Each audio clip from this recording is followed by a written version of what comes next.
Hey, life group leaders, we are so excited that you have stepped up and said you would be willing to lead a life group this fall.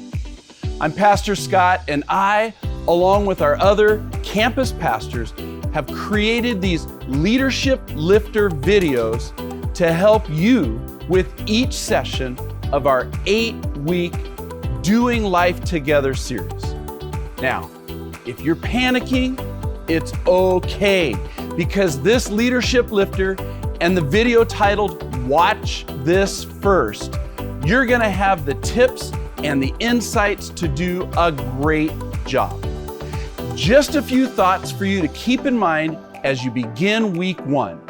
First, if your group is new or if you have new members who have joined you, your top priority is to make them feel welcome. Many people who visit new groups never return because they don't feel like people care, or they feel like there's a clique and there's no room for them. So when new people walk in, greet them at the door. Give them a hug or a fist bump or a handshake. Look at them in the eye when they talk. As your meeting starts, ask everyone to introduce themselves. Question 1 of the study will help people tell a little bit about themselves and have fun together. It's worth taking time for this kind of thing in the first week, even if the Bible study part of the session needs to be shortened.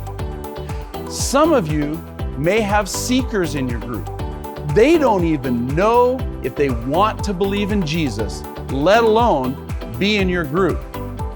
Be sensitive to these folks. Talk to them about something other than church and avoid putting them on the spot with things like prayer. Second, a very important item for the first session is the group agreement. You can find this in the back of your study guide. You might want to turn there right now. We found that the groups that actually talk about these values up front and commit to an agreement benefit significantly, and they also are able to work through potential conflicts before they become a big deal. So take some time to review this agreement before your meeting, and then during the meeting, take a few minutes to read the agreement aloud to the entire group. If some people have concerns, be sensitive to their questions. Explain that many successful groups use agreements like this one as a simple tool for building trust and group health over time. Some of the items in the agreement, like inviting people and shared ownership, will become clearer during the 8 sessions of this study. Rotating leaders is a lot easier than you might think. Please consider giving it a try. Even if you let just one other person switch off leading with you for a few sessions, you'll encourage more participation and help group members realize the group belongs to them, not to you. You may not need the help, but they need a chance to take a risk and see if God wants them to serve in this way. Down the road, some of them will turn out to be gifted enough to lead their own groups. They just need a chance to develop these skills. To help you with rotating leaders, take a few minutes at the end of your meeting and fill out the group calendar. You'll find it in the back of the study guide. This is like the snack list for a soccer team or the Girl Scout group. Everybody gets into the game by bringing something, opening their home, or helping lead the Bible study. This is how shared ownership starts. The last item I want to call to your attention is the open chair exercise. Make a point of this at least in your first 2 meetings. Think about it. You got into this group because somebody tapped you on the shoulder. Jesus tapped 12 disciples on the shoulder, and they tapped more people on the shoulder, and it's gone on and on and on down to you.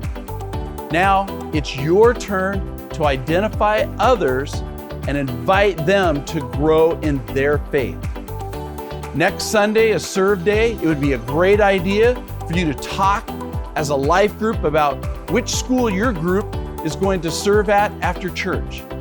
Lunch is provided, and many of the projects are great for kids to join in with. Our topic next week is also on serving, so it's a great lead-in to next week's lesson.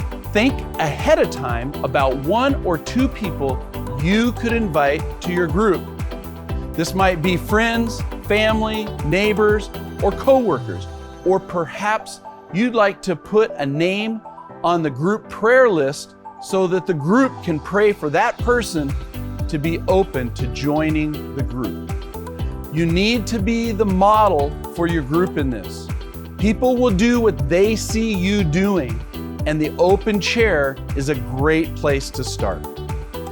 Thanks so much for your willingness to step out in faith and lead this group. Remember that when Moses was scared to lead Israel, he told God, "Don't send me unless you're going to." And God said, "I will do the very thing you have asked because I am pleased with you and I know you by name." God knows you by name, and He'll be with you as you lead. Have a great meeting.